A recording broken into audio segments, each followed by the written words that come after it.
Salut à tous et bienvenue pour l'épisode numéro 4 de Mission SEO. Salut Romain, Salut Seb. comment va?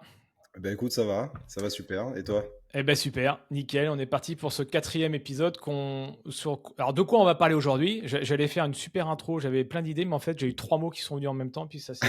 Bref, c'est pas Faut grave. choisir. Voilà, faut choisir. On va parler aujourd'hui de maillage interne. Alors, je pense que notre challenge aujourd'hui, ça va être de tenir 30-40 minutes sur le maillage interne, parce que alors là, je pense que c'est un gros, gros, gros sujet. Donc, je pense qu'on Ouais. peut déjà vous prévenir qu'on ne va pas tout vous détailler du maillage interne, et on va vous donner les bonnes pratiques déjà pour que vous puissiez bien débuter, ou en tout cas bien améliorer votre maillage interne. Ouais, carrément. Ça va être assez dense. Vous allez voir qu'il y a pas mal de notions, des choses un peu techniques, des choses qu'on n'entend pas tout le temps, mais ouais, pour le coup, maillage interne hyper puissant, hyper important en 2024 et Bah, pourquoi, au-delà, j'ai pourquoi, envie de pourquoi dire. c'est important? C'est vrai qu'avant de démarrer les bonnes pratiques, on peut se dire, mais déjà, pourquoi c'est important de faire du maillage interne? Alors en 2024, en 2025 et dans les années qui vont suivre pour le SEO. Moi je vois ça sur deux aspects principalement. Déjà sur l'expérience utilisateur, tout simplement. On est sur une page, on est sur un contenu, on aime bien le contenu. Euh, un utilisateur qui a envie d'interagir avec la page, il a envie d'en savoir peut-être un peu plus sur un sujet qui est connexe, un sujet traité différemment.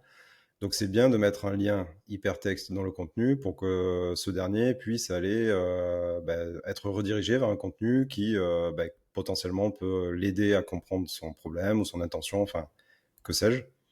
Donc voilà, ne serait-ce que sur ce point-là, déjà sur l'expérience utilisateur, le maillage interne, c'est puissant. Et on voit ça notamment sur les fils d'Ariane aussi. Maintenant, c'est un incontournable sur tous les sites.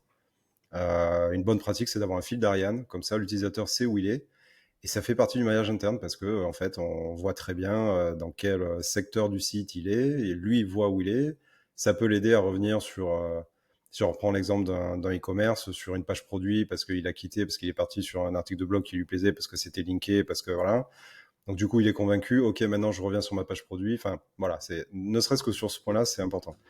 Et il y a un autre élément qui est au moins aussi important, sinon plus, c'est vis-à-vis de Google, évidemment.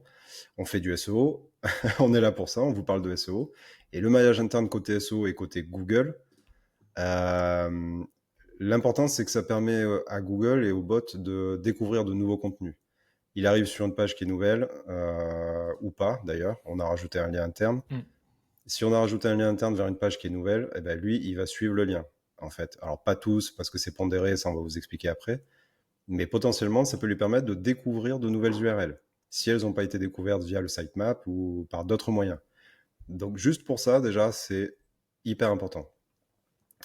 Ouais, Et, je rajouterais, enfin, je rajouterais juste, excuse-moi, je te coupe, mais ouais, sur la partie utilisateur, le maillage interne participe aussi à diminuer, enfin, c'est éviter le taux de rebond, un taux de rebond important, hein, et le fameux phénomène, allez, un bon concept encore bien, comme on les aime en SEO, qui est le pogo sticking. Le ouais, pogo sticking, hein, qui est en fait le fait est que quand une personne arrive sur un Google et qui recherche, il a plusieurs résultats quand il a tapé son mot-clé. Et le phénomène du pogo sticking, c'est d'aller sur une page, voilà, il clique sur le lien, il va sur la page et hop, il retourne directement sur Google parce que la page ne lui convient pas, quoi. Donc là, le fait de le maillage interne, c'est d'aller inviter en fait la personne à venir découvrir le site. Donc ça peut se faire par plein de solutions, mais ça évite aussi un taux de rebond et lui montrer qu'il y a plein d'autres choses sur le site, quoi. Excuse-moi, je t'ai coupé, mais tu étais sur la partie non, bots. oui, non, non, pas de souci, bah, tu as raison de le préciser. En fait, là, je viens d'avoir une illumination sur comment imager Un ça. flash.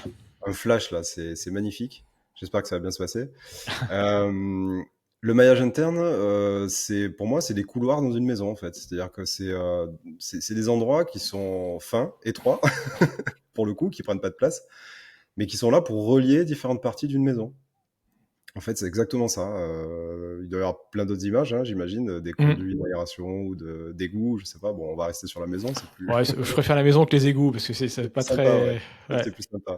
ouais. Mais l'idée, c'est ça, c'est d'aller distribuer les espaces de façon logique, organisée. On accède à la cuisine par le salon, pas par les chambres. Enfin voilà, Mm. c'est ce genre de choses. Et voilà, donc comment optimiser ça et comment optimiser les passages de page en page. Mm. Euh, ce qui me fait parler du page rank. Là, pour le coup, on est vraiment sur un concept SEO pur et dur, on va dire. Le PageRank, c'est, pour vous imaginer ça, c'est rapidement, c'est le poids d'une page en version SEO. C'est-à-dire que nous, en fait, on va enfin, on va considérer qu'une page, elle a un certain poids SEO en fonction notamment de ce qu'elle reçoit des autres sites, des backlinks, mais aussi du maillage interne et de comment le PageRank est distribué entre les pages d'un même site. Et nous, c'est ça qu'on va essayer d'aller sculpter en fait en SEO, c'est ça qu'on va essayer d'aller travailler pour aller booster évidemment les pages qui sont les plus importantes pour les business des clients ou voilà, avec notamment le maillage interne. Donc c'est pour ça qu'il faut avoir cette notion du PageRank. Le PageRank qui est très ancien à côté Google, ça a 20 ans je pense facile. Enfin c'est vraiment aux origines du moteur de recherche. C'est comme ça que Google en fait a imaginé comment attribuer un poids aux pages sur le web en fait pour pouvoir ensuite les classer et les discriminer en fonction de d'autres critères. Mais le PageRank, c'est encore un critère juste incontournable sur le SEO, enfin en tout cas sur Google. Donc voilà, c'est une petite notion à comprendre. Et vous allez voir qu'après, il y a des façons de... Et du coup, ce qui nous amène sur un autre concept purement SEO aussi pour le coup. Là, on commence un peu dans le dur parce que voilà, mais c'est important d'avoir ces concepts-là à l'esprit. C'est le surfeur raisonnable versus le surfeur aléatoire. Putain, là, en espace de quelques minutes, on vous a parlé de pogo sticking, de PageRank et de surfeur raisonnable. Donc j'espère que vous êtes toujours avec nous parce que, mais après, je vous rassure, ça va s'alléger derrière, mais c'est des concepts qui sont hyper importants à comprendre pour bien Important. maîtriser son maillage interne derrière. Ouais, pas hyper compliqué en fait en soi, une fois qu'on a compris le concept, mais enfin, il nous semble obligatoire de passer par là pour vous expliquer en fait, pour que vous compreniez mieux après les bonnes pratiques à mettre en place pour le management interne en ayant ces concepts-là. Donc Seb, ouais, si tu veux détailler, surfeur raisonnable, surfeur aléatoire. Ouais, au début c'était le surfeur aléatoire, ça veut dire qu'on prenait en compte, enfin en tout cas la façon de penser c'était de se dire que le poids des liens était aléatoirement redistribué en fonction de la page où qu'il soit dans la page, quoi. Voilà. Et le surfeur raisonnable aujourd'hui on est plus sur Google prend en compte en fait la position du lien dans la page. Forcément que pour être très clair et concret, un lien qui est dans le footer, qui est tout en bas de votre page, vous aurez forcément moins d'intérêt, et en tout cas, vous allez moins le cliquer que s'il est en haut dans un texte, voilà, avec un texte tout autour qui va parler de ça, qui va être tout à fait en corrélation avec ce que vous êtes en train de lire et il va y avoir un intérêt à cliquer derrière parce que vous êtes en train de lire ce texte-là, quoi. Donc en fait, le surfeur raisonnable, il est là pour donner un poids au niveau des liens qui est différent en fonction de sa position, en fonction de plusieurs critères. Ouais, voilà, c'est ça. En fait, Google s'est calqué sur les interactions utilisateurs sur un site, tout simplement. Au début, ils ont lancé le surfeur aléatoire, c'était la première version, donc c'était il y a très longtemps également. Et l'idée, c'était de dire, ben voilà, tous les liens sur une page, ils ont le même poids, en fait, que vous le mettiez au début, au milieu ou à la fin. En fait, eux, ils partaient du principe qu'ils ont tous le même poids. Ils redistribuent le même page rank sur les pages qu'ils lisent. Et ils se sont aperçus que les utilisateurs ne réagissaient pas comme ça sur une page. Et en fait, il y a des zones chaudes, ce qu'on appelle des zones chaudes sur une page, où les utilisateurs ont plus tendance à aller cliquer, à aller interagir que d'autres.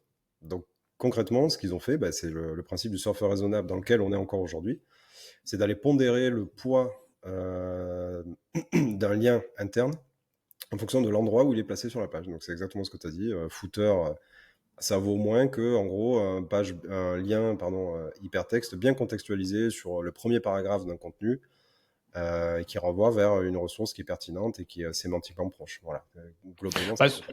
faut vraiment voir ce qu'on appelle les heatmaps, là, qui est encore un terme anglophone, mais vous avez dû sûrement le voir sur pas mal d'images où on voit en fait les zones chaudes quand on étudie en fait les yeux en fait en fonction comment on regarde en fait la page quand on consulte un site web et on s'aperçoit qu'il y a des zones chaudes sur lesquelles les yeux s'arrêtent. Donc on n'est pas sur un truc hyper aussi précis que ça pour Google, mais quand même on s'en rapproche avec le surfeur raisonnable d'aller pointer en fait des zones chaudes au niveau de la page et par exemple, bah, comme tu le disais, le premier paragraphe généralement s'il y a un lien, il y a énormément de poids parce que c'est là où on va principalement s'arrêter lorsqu'on découvre une page, quoi. Bon, une fois qu'on a dit tout ça, on espère qu'on vous a pas trop perdu sur les concepts de tout ce qu'on vient d'évoquer. On va passer sur des choses qui sont beaucoup plus pratico-pratiques, qui sont les bonnes pratiques, comme dans le dernier épisode où on vous présentait les bonnes pratiques des images. Alors, je vous invite à aller l'écouter si vous ne l'avez pas déjà fait.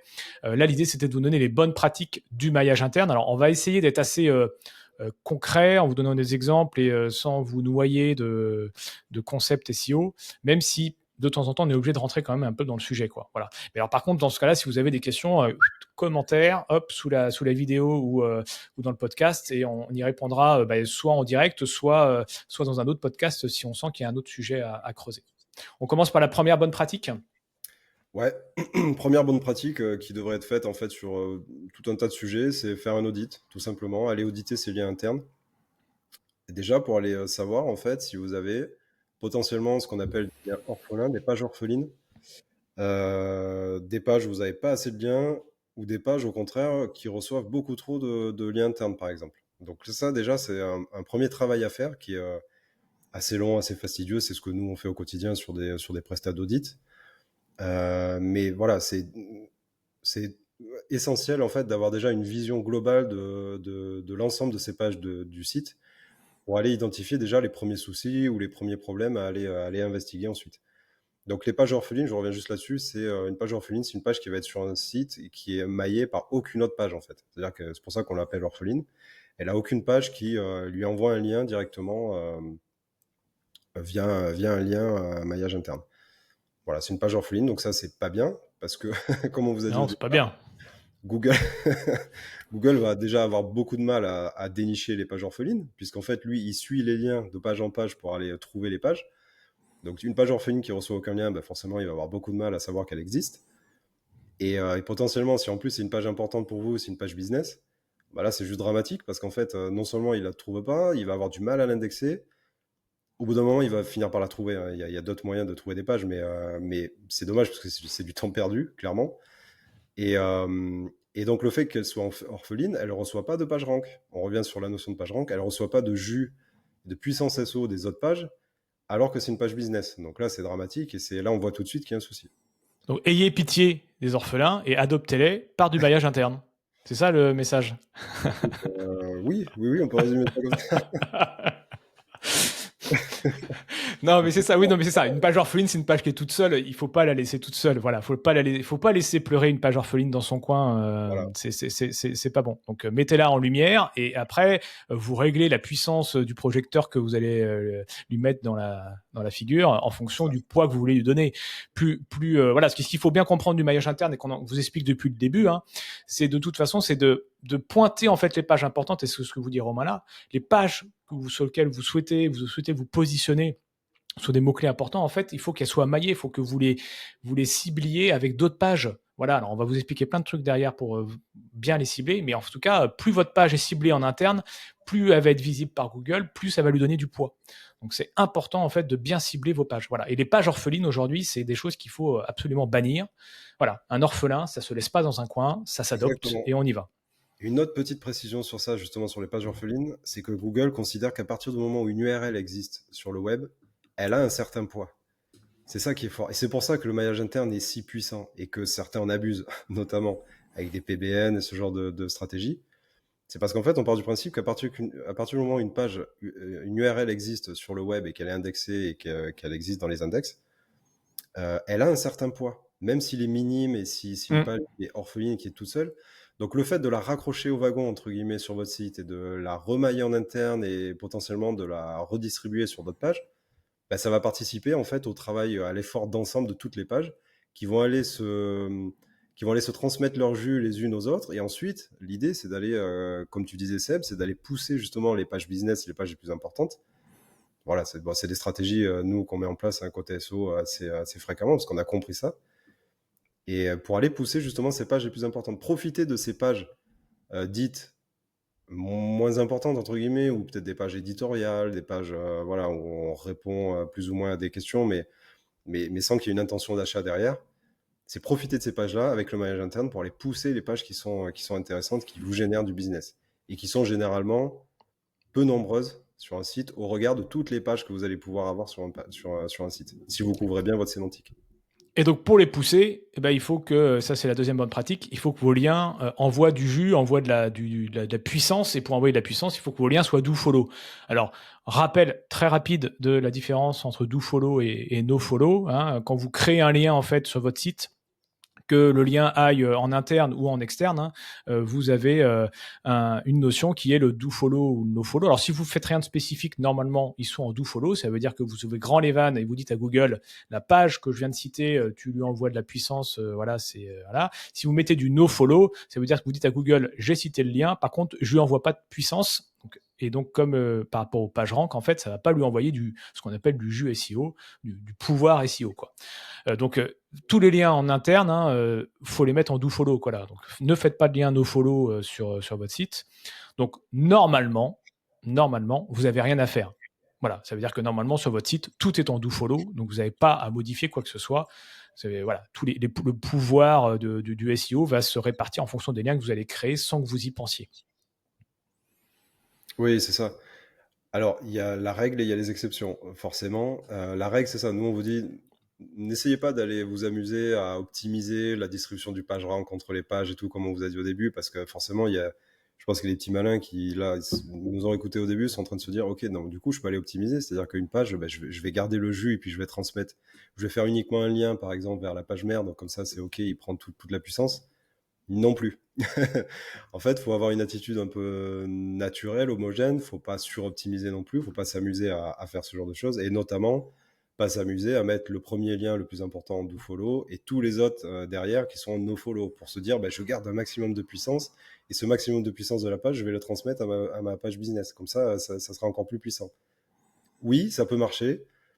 Je pense que si on fait ça sur toutes les pages du site, c'est pas bon au regard de Google, parce que Google, encore une fois, lui, s'il voit qu'il y a un certain pourcentage de liens internes qui sont no-follow sur un site, bah, clairement, il viendra moins souvent, il viendra moins crawler, il viendra moins indexer.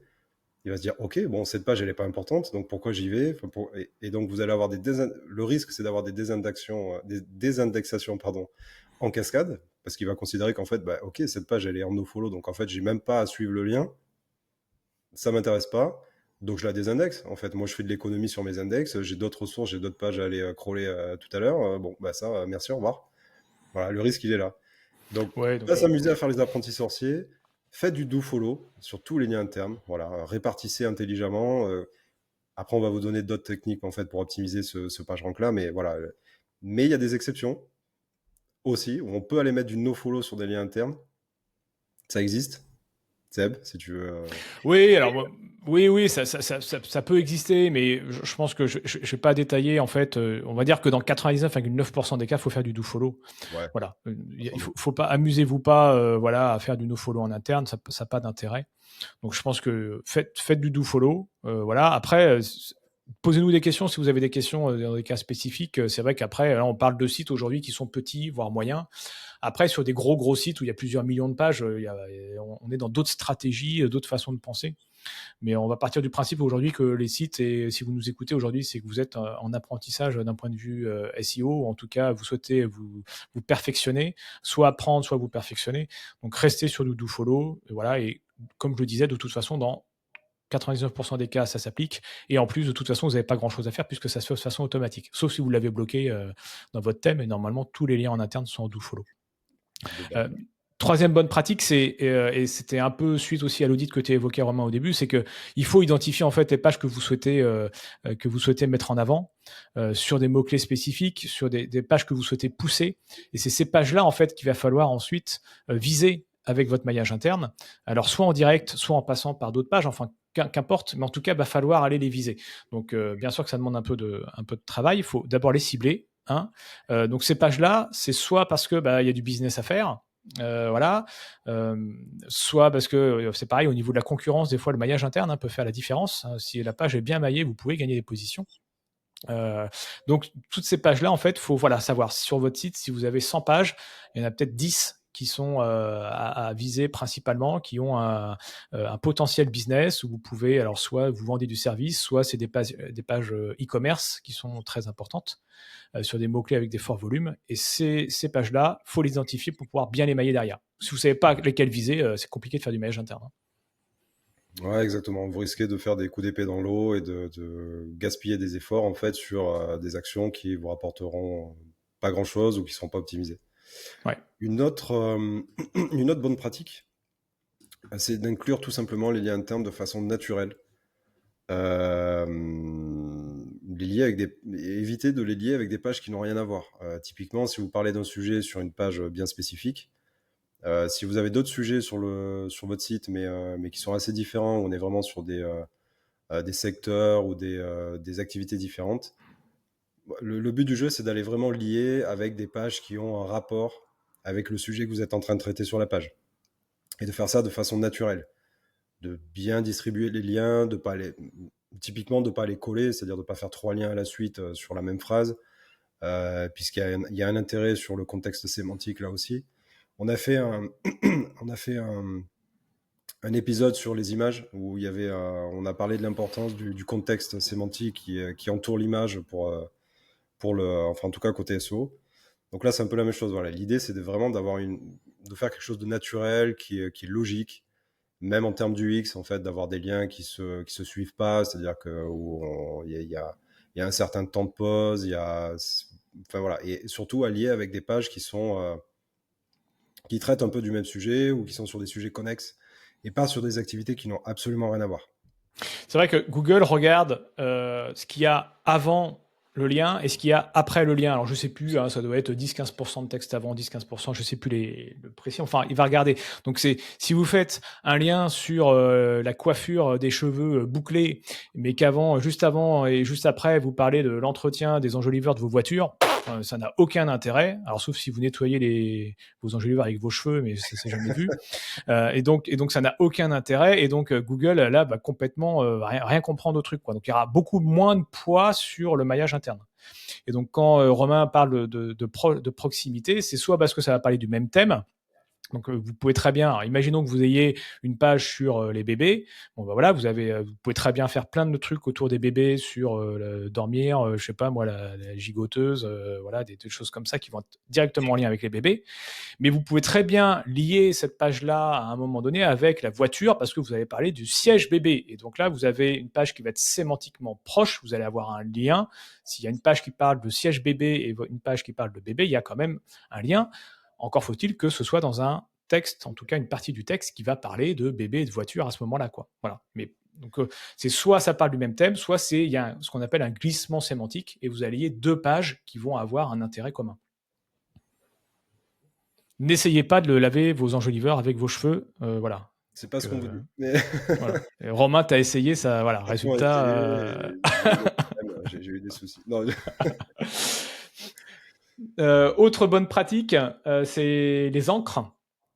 ouais, hyper important. Euh, et donc là, les encres sont hyper importantes. Donc je rappelle les encres pour ceux qui ne le savent pas ou juste pour repréciser les choses. Hein. L'encre, c'est la partie qui va être entre guillemets en surbrillance sur lequel vous allez cliquer. Hein. Donc et ça c'est hyper important parce que ça indique à Google de quoi parle la page qui est visée. Et donc ça va venir renforcer en fait le mot-clé que vous souhaitez viser. Donc il faut bien répartir vos encres. Il ne faut pas les suroptimiser. Voilà, ça veut dire si vous avez une page que vous souhaitez viser, qui est sur le mot-clé entretien enjoliveur, au hasard, vous allez pouvoir mettre une encre entretien enjoliveur, mais ne répétez pas la même encre tout le temps sur tout votre site. Ça n'a pas d'intérêt, on va être dans la suroptimisation. Et par contre, variez les encres. Ce qui est génial en maillage interne, c'est que c'est open bar sur les encres, à la différence, et on pourra évoquer ça dans d'autres podcasts sur les liens externes que vous pouvez faire sur d'autres sites qui vont pointer vers votre site. Mais là, c'est open bar, vous n'avez pas de limite. Donc, variez, voilà, si vous êtes sur le nettoyage enjoliveur, laver son enjoliveur, entretenir son enjoliveur, produit d'entretien enjoliveur, enfin voilà, variez toutes vos encres de façon à venir aider Google à augmenter en fait le nombre de mots-clés sur lesquels vous allez vous positionner, quoi. Ouais, complètement. Moi, j'irais même plus loin. Moi, je suis assez partisan d'une répartition très hétérogène, en fait, où vous allez avoir du désoptimisé, donc du Oui. cliquer ici ou aller voir cet article de temps en temps sur la page, avec des encres exactes, avec des encres de marque, avec des encres ouais, qui sont vraiment sur le mot-clé ou optimisées, mais pas trop. On Du va long se train, vous pouvez faire ça aussi dans des phrases qui voilà, sont plus longues. Oui, parce que là, je prenais des exemples qui étaient très précis. Mais par contre, n'hésitez pas, oui, à en mettre dans du long train sur des expressions. Voilà, c'est-à-dire que si c'est entretien voiture, vous pouvez comment entretenir ma voiture, à quel rythme entretenir ma voiture. Donc là, vous avez des encres qui sont beaucoup plus, qui sont semi-optimisées. optimiser. Ouais, complètement. Et comme tu Donc bien disais, sûr. effectivement, le gros avantage du maillage interne, c'est qu'on a la main dessus. Contrairement aux backlinks où on n'a pas Oui, toujours la main sur tout, si on ne fait pas de stratégie vraiment dédiée à ça, et sur lesquels il peut y avoir un impact. Voilà, en interne, avoir quelque chose de, ben, encore une fois, qui paraît naturel. On fait du SEO, c'est naturel. Ça doit paraître naturel. C'est ça qui est compliqué parfois à comprendre. C'est qu'on va un petit peu manipuler Google, les algos pour être à son avantage, mais pour que ça paraisse naturel. Donc c'est là toute la subtilité. Et ça, effectivement, les encres, clairement, il faut éviter de suroptimiser toutes les encres en se disant, ben voilà, on va maximiser la puissance du lien parce que j'ai mis le mot-clé exact avec la page que je veux lier. Ben, oui, en soi, oui, mais si vous faites que ça, ben non, c'est pas bon. Parce que ça paraît pas naturel et Google va vous dire, non, mais là, c'est déconnant et toutes les encres, même si elles sont internes, si elles sont trop optimisées, si elles sont suroptimisées, il y a potentiellement une pénalisation à avoir derrière, quoi. et si vous voulez optimiser des choses, vous pouvez optimiser notre visibilité sur les réseaux. Donc, je vous invite Ça, il n'y a à pas de limite. commenter. C'est la petite page pub. Donc, voilà, n'hésitez pas à nous donner de la force, parce que vous pouvez donner du jus SEO, mais vous pouvez aussi nous donner de la force, alors qui ne sera pas SEO, mais qui va vraiment nous toucher. Donc, n'hésitez pas à nous mettre des étoiles sur Spotify, Apple Podcast et toutes les plateformes, sur la plateforme en tout cas sur laquelle vous écoutez ce podcast, YouTube. Mettez-nous des petits pouces en l'air. Commenter, voilà, ça nous donne, voilà, ça nous permet de soutenir le podcast. Nous, en plus, ça nous conforte dans ce qu'on est en train de vous délivrer comme contenu. Voilà, donc partagez autour de vous. Et j'en profite aussi pour faire un grand coucou à WebMyDay qui soutient le podcast Mission SEO Partenaire, ouais. depuis le début. Donc voilà, on est quand même allé les voir en disant on a envie de créer un podcast. Ils nous ont dit oui, ok, voilà, donc ils nous ont fait confiance. Donc c'est merci à eux. Voilà, donc je rappelle que WebMyDay c'est une école en ligne qui vous permet de vous former sur le SEO, sur WordPress, sur le copywriting, ils ont plein de formations. Il y en a d'autres en cours là qui sont en train de sortir. Donc il y a plein de choses. Donc soit parce que vous voulez vous perfectionner dans un domaine comme le SEO par exemple au hasard, vous reconvertir. Voilà, voilà. Et ce qui est génial avec WebMyDay, c'est que vous avez un formateur qui vous suit tout au long, donc vous n'êtes pas laissé dans la nature.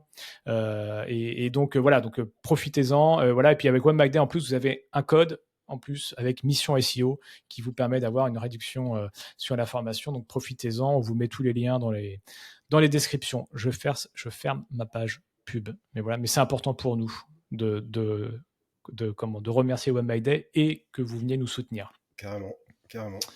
Autre bonne pratique pour le maillage interne, qui est quand même le sujet de ce podcast, c'est l'importance de la hiérarchie des liens internes, donc par rapport au fameux surfeur raisonnable. Je te laisse la main, Romain. Pas Vas-y, dis-nous confondre tout. avec le surfeur d'argent, hein, pour le coup. Moi, j'ai toujours cette image-là quand j'entends surfeur raisonnable, je vois le Oui, tu as raison, ce qui n'a surfeur rien à d'argent voir. sur Ça sa n'a rien à voir, vague. parce que le surfeur d'argent n'est pas du tout raisonnable, par contre. Pas du tout. Là, pour le coup, Bon, pour ceux qui ont la rêve, vous pouvez, voilà, si vous l'avez, n'hésitez pas à le mettre en commentaire pour voir si on parle bien de la même chose. Mais normalement, vous l'avez. Hein. ouais, mais non, mais c'est ça, c'est exactement ça. On en a parlé un petit peu au début. On en remet une couche ici. L'importance du placement du lien, en fait, vis-à-vis du surfeur raisonnable, toujours. Un lien qui va être placé le plus haut possible sur le contenu aura plus de puissance et plus de poids qu'un lien en bas de page, typiquement, ou comme tu prenais l'exemple tout à l'heure sur le footer, ou voilà, dans des parties sur les sidebars à droite ou à gauche de la page. Voilà, le poids n'est pas le même, donc à optimiser. À vous de voir comment optimiser ça, mais bon, c'est assez instinctif, hein, assez logique maintenant que vous savez ça. Je vous invite juste à taper, pour aller un peu plus loin, à taper surfeur raisonnable dans Google et aller dans Google Images. Et généralement, vous avez 2-3 graphiques qui vous résument en fait le poids des liens en fonction du positionnement. Voilà. Alors ça reste conceptuel, hein, c'est pas quelque chose que Google a signé, mais en tout cas, allez le voir, ça vous permet de visualiser comment se répartissent le poids des liens en fonction de son positionnement dans la page. Ouais, ça donne une bonne idée. L'autre bonne pratique, et on va y passer très rapidement parce qu'on l'a déjà évoqué, c'était de faire du maillage interne avec des pages sémantiquement proches. Donc là, je pense que vous avez bien retenu le fait des cheveux avec les enjoliveurs. Donc je pense que voilà, ça vous a bien marqué. Donc ne faites pas des liens entre les cheveux et les enjoliveurs. Donc ça, je vais passer assez rapidement là-dessus. Autre bonne pratique, et c'est des questions qu'on a régulièrement. Et d'ailleurs, on a une question de la part de Mathilde qui nous a posé la question, je ne sais plus, sur un post LinkedIn à ce sujet-là, et sur le maillage interne en disant comment on peut faire du maillage interne de façon simple et facile, sans s'arracher les cheveux. Décidément, les cheveux sont vraiment un thème que j'aime bien aborder lors de ce podcast. Le plus simple, en fait, c'est de mettre site 2 points dans la barre de recherche de Google et de mettre l'URL de votre site, de votre homepage, avec un espace et le mot-clé qui suit. Et là, en fait, vous allez avoir toute la liste de toutes vos pages qui évoquent le sujet du mot-clé que vous avez tapé. Et donc, ça va vous permettre de mettre en évidence toutes les pages avec lesquelles vous allez pouvoir faire des liens dans un sens ou dans l'autre. Voilà. Ouais, très important. Ou dans l'autre. Toute la nuance est Oui. là. Parce qu'on s'aperçoit que les gens qui font du maillage interne, qui ont compris les concepts et qui appliquent ça, typiquement cette manip avec le site de .url et le mot-clé, ça permet de trouver toutes les pages qui sont liées sémantiquement, donc très important. Donc c'est les pages sur lesquelles vous avez intérêt à aller lier votre contenu. Mais ce qu'on fait moins, c'est la partie inverse, c'est-à-dire d'aller reprendre d'autres pages qui existent déjà, qui sont déjà en prod sur votre site, et d'aller rajouter un lien vers la nouvelle page que vous venez de mettre en prod. Sinon, vous avez une espèce d'effet fontaine, en fait, où dès que vous avez une nouvelle page, un nouveau contenu, vous faites des liens, ça retombe comme ça, vous avez les jets d'eau qui retombent un peu à droite à gauche sur les autres pages. Mais du coup, la nouvelle page, elle est jamais linkée. Ou elle va être linkée plus tard quand vous allez refaire un sujet en corrélation et vous allez lier cette page-là parce que vous allez trouver un mot-clé qui est ressemblant ou qui fait ressortir sur la manip. Donc effectivement, c'est un truc qu'on oublie souvent, qui prend un peu plus de temps du coup, forcément. Donc c'est bien de faire la première phase et d'aller linker les autres pages qui sont déjà en prod, mais il faut penser aussi à aller choper les pages qui sont déjà en prod sur votre site et d'aller linker avec les nouvelles pages, tout simplement. Et ça, c'est un truc, je pense que 80% des gens le font pas. Alors que c'est bien de faire du maillage interne et d'aller linker sur les pages qui sont déjà en prod, mais il ne faut pas oublier d'aller ouvrir ces pages-là aussi. Une stratégie très simple, c'est d'aller faire du miroir. C'est-à-dire à partir du moment où vous allez linker, vous allez faire un lien sur une ancienne page en fonction de votre mot-clé et qui est sémantiquement proche, cette même page, vous l'ouvrez et vous refaites un lien en sens inverse sur la nouvelle URL, tout simplement. Ça, c'est une pratique bête et méchante, entre guillemets. Si vous n'avez pas envie de vous prendre la tête, à savoir mais quelles sont les meilleures pages anciennes qui sont déjà en prod à aller linker sur mon nouveau mot-clé, pour pas aller faire ça à la mano sur toutes les URL et avec tous les mots-clés possibles et imaginables. Le fait de faire déjà en miroir comme ça, dès que vous faites du lien interne sur d'autres pages, vous réouvrez ces nouvelles pages et vous refaites un lien interne vers la nouvelle page. Ça, déjà, vous avez fait 90% du boulot et c'est un bon boulot, il n'y a pas de souci. Un exemple concret, allez, je reprends mes cheveux parce que j'aime bien ces cheveux. Si vous avez une page aujourd'hui où vous dites, où vous parlez, allez, je vais prendre un article de blog pour être plus simple. Vous dites comment lisser ses cheveux. Donc vous allez lister toutes les méthodes pour lisser les cheveux. Voilà. Et donc là, vous avez qu'une seule page, donc voilà, pas de maillage interne sur cette page-là. 2 mois après, vous réécrivez un article de blog sur les appareils pour se lisser les cheveux. Je veux dire, vous voyez très bien quand même la proximité entre ces deux pages. Et donc forcément que sur le nouvel article de blog, il va y avoir un lien naturel qui va se faire sur l'ancienne page.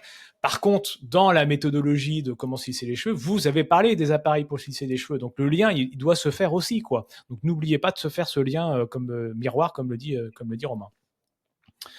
Et dernière bonne pratique, c'est le nombre de liens internes. Alors ça, c'est sujet à discussion, C'est une forcément. question qui revient tout le temps, pareil. Combien je fais de liens internes concrètement sur ma page, sur mon article?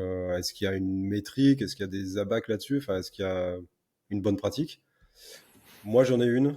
Je sais qu'on n'a pas forcément la même, mais moi, je pars sur 6 à 8 liens internes sur un article qui fait 1000 mots environ. Voilà, sur un contenu, tous les 1000 mots, je me dis qu'il faut avoir 6 à 8 liens internes, à peu près. Oui. Alors moi, j'en mets un peu moins. Voilà. Après, ça, on est dans des discussions après. Voilà. Moi, j'en mets un peu moins, mais qu'importe. Après, alors, je pense que l'idée, c'est de trouver un nombre qui soit raisonnable. Ne mettez pas, Romain l'évoquait un peu plus avant, mais ne mettez pas 3 liens par paragraphe avec 25 liens dans la page. parce que ça n'a pas trop d'intérêt. Ce qu'il faut vraiment voir ça comme un gâteau, quoi. Ça veut dire que votre page, on parlait de page rank, hein, mais c'est comme vous avez un gâteau, et en fait, le nombre de liens que vous allez faire, c'est des parts. Donc, plus vous allez mettre de liens, plus vos parts seront petites, plus le jus, en tout cas, le pouvoir que vous allez envoyer aux autres pages va être diminué. Mais par contre, si vous faites que 2 liens, ça va rester sur un maillage interne qui va être assez faible. Vous allez avoir peu de maillage interne. Donc, il faut trouver le juste milieu en distribuant ce gâteau-là de façon, on va dire, en quantité, mais en qualité aussi. Voilà. Donc, trouver le juste milieu. Donc, 6 à 8, voilà. Moi, j'en mets un peu moins. Je suis autour de 5 tous les 1000 mots. Donc on pourra en discuter et il y aurait plein d'arguments là-dessus. Mais voilà, mais l'idée, en tout cas, c'est n'en faites pas que un ou deux, quoi. Il n'y a pas trop d'intérêt. Donc distribuez sous réserve, par contre, que les liens que vous faites soient pertinents avec des pages qui sont. Voilà. Alors, attention à ne pas mettre des liens qui n'ont pas de pertinence. Alors je pense notamment aux outils comme, et là je vais parler de WordPress, donc Link Whisper, voilà, et je crois qu'il y a d'autres outils un peu comme ça, où il y a des outils qui vous mettent des liens en interne entre deux paragraphes de façon automatique. Personnellement, c'est des choses que je ne fais pas parce qu'en fait, il n'y a pas de cohérence sémantique généralement entre les pages. C'est pas dans du texte, donc c'est pas du vrai maillage interne. Donc oui, ça vous permet de faire ça de façon très rapide. Par contre, rien ne vaut un lien au sein d'un texte bien travaillé avec tout ce qu'on vient de vous donner comme pratique. Ouais, exactement. L'idée, c'est toujours pareil. Nous, on vous donne une règle, entre guillemets, une bonne pratique. C'est entre 5 et 8 liens internes sur un contenu qui fait 1000 mots. Mais si à l'instant T, vous publiez votre page et vous apercevez qu'en fait, c'est un nouveau cocon que vous êtes en train d'ouvrir et il y a très peu de pages sémantiquement liées, bah, vous amusez pas à aller chercher artificiellement 6 autres liens sur des pages qui n'ont rien à voir. Non, vous laissez comme ça. Vous laissez un ou deux liens, tout en sachant que de toute façon, le maillage interne, autre aspect important qu'on n'a pas évoqué, c'est que ça se travaille tout le temps, en fait. C'est-à-dire qu'idéalement, il faudrait revenir, peut-être pas toutes les semaines, mais peut-être toutes les 2 semaines, tous les mois, retravailler tout le maillage interne de son site, voilà, le faire de façon progressive et en fonction des nouveaux contenus qui ont été publiés, en fonction de tout ce qui s'est passé sur le site. Voilà, c'est vraiment un travail de longue haleine, entre guillemets, mais qui se fait vraiment de manière, de manière régulière. Donc, faut pas hésiter à revenir assez régulièrement sur les pages. Et donc, voilà, à un moment donné, si sur un instant T, vous avez une page où vous avez qu'un seul contenu qui est lié et qui est logique parce que sémantiquement, c'est OK, qu'on est sur le même sujet, bah, vous faites qu'un lien. Et vous savez très bien que plus tard, si c'est un cocon, vous avez plusieurs autres sujets qui vont arriver, bah, il faudra pas oublier de revenir sur cette page-là pour la relinker et voilà, faire Mais de toute façon, si vous mettez en pratique ce qu'on vous a dit en faisant cette espèce d'effet miroir, dès que vous créez dès que vous créez du contenu, vous allez rechercher les pages qui sont proches et donc vous allez créer des passerelles des deux côtés. Normalement, votre maillage interne va au fur et à mesure s'intensifier. Voilà. naturellement, il Donc, va s'étoffer. Ouais. Ouais, c'est vrai. et on terminera juste alors. Rapidement, on a parlé de cocon, Romain a parlé de cocon, c'est le cocon sémantique. Et là, clairement, alors faire ça en 30 minutes déjà dans un podcast, c'est déjà compliqué. Alors le faire en quelques minutes, c'est impossible. Donc on vous en reparlera. Et si vous avez des questions, mettez-les nous en commentaire de façon à ce qu'on puisse construire un podcast qui réponde à vos attentes. Voilà, parce qu'il y a toute une histoire de cocon sémantique. Voilà, un grand big up à Laurent Bourrelli qui l'a apporté, en tout cas qui l'a créé et qui l'a développé en France. Voilà, mais ça, le sujet est beaucoup trop important pour qu'on puisse l'évoquer là. Mais on terminera quand même par les outils. En tout cas, un outil qui est indispensable, qui nous paraît indispensable pour pouvoir gérer votre maillage interne, c'est Screaming Frog. L'avantage, c'est qu'il est gratuit. Alors, je crois que sur jusqu'à 500 URL. Ouais, c'est vrai. Donc, pour des sites qui sont petits, voire moyens, c'est simple d'utilisation. Alors, simple d'utilisation. Faut se mettre un peu dedans quand même. Screaming Frog, c'est pas l'outil le plus ludique qui existe. C'est le cas de le dire. Ouais. Voilà. Au niveau de l'interface, c'est pas Apple. C'est Voilà. plus funky, ouais. Non, c'est Ils n'ont clair. pas de UX designer. Voilà. Donc voilà. Par contre, c'est une source d'information qui est énorme pour le SEO. Et dans Screaming Frog, vous avez la possibilité en fait de voir votre site sous format 3D pour aller voir tout votre maillage interne. Mais vous pouvez aussi aller page par page, regarder tous les liens entrants et tous les liens sortants en interne, et donc ainsi comme ça pouvoir, on va dire, gérer votre maillage interne. Voilà. Donc ce sera peut-être quelque chose à creuser pour savoir comment créer son maillage interne. L'objectif du podcast, là, en tout cas de cet épisode, c'était de pouvoir vous donner quelques bonnes pratiques du maillage interne. Voilà, on n'a pas non plus l'ambition de vous faire un cours du maillage interne exhaustif. parce que parfois il faut plutôt 2 jours, hein, au moins 2 jours pour bien comprendre le maillage interne. Donc voilà. Mais là, avec ça, vous avez les bonnes pratiques, hein. Ouais, c'est pas mal, Normalement, ouais. Là, on vous a livré quand même pas mal de données, pas mal de théories, un peu de pratique sur les manips à faire pour aller faire un bon maillage à la mano. Alors ça prend du temps, c'est vrai, hein, c'est sûr que tout aller faire à la main, mais à notre sens, c'est clairement la meilleure façon de faire pour faire le meilleur maillage interne possible. C'est vraiment de faire à la main, de façon artisanale, entre guillemets. Il y a des façons de faire après, hein, sur des gros sites, il y a d'autres process à mettre en place, on peut coder, on peut dev, enfin, il y a des choses à faire sur le maillage interne, mais là, retenez que voilà, si vous voulez faire quelque chose de très très propre et qui fait sens, en tout cas côté Google, et qui fera sens côté utilisation aussi, pour les utilisateurs, c'est tout ce qu'on vous a livré là. Et voilà, on termine sur un outil, effectivement, sur ces mailler. manips. Mailler, mailler, mailler. Il n'y a que Mailler, Mike qui maille. C'est une pub, ça, non? C'est ouais, n'importe quoi. Je sais pas pourquoi ça me vient. C'est une pub pour de la moutarde, ça n'a rien à voir. non, Mais mais bon, voilà. voilà. Mais Ça si finit ça peut par vous bien. permettre de penser au maillage interne, il n'y a que Mike qui maille. Voilà, on mettra la publicité de la moutarde juste en dessous pour que vous la regardiez sur YouTube si vous voulez. Ce qui n'a rien à voir. Je termine le podcast en roue libre. Heureusement que ça s'arrête là. Merci Romain pour toutes ces petites pépites qu'on a pu voir ensemble. Merci à vous tous qui êtes de plus en plus nombreux à nous écouter. Merci de partager les épisodes, de commenter, de venir nous voir sur LinkedIn et de nous poser des questions. Voilà, Ouais, continuez n'hésitez comme pas. ça. Franchement, n'hésitez pas. On est dispo quand on peut. Voilà, on répond aux questions. Il n'y a aucun problème. Ça nous fait plaisir. Donc, voilà. Merci, c'était le maillage interne pour Mission SEO. Putain, c'est beau ça quand on termine comme ça. Merci Romain, merci à vous tous. On se retrouve la semaine prochaine pour un nouvel épisode. Allez, salut, ciao. Ciao.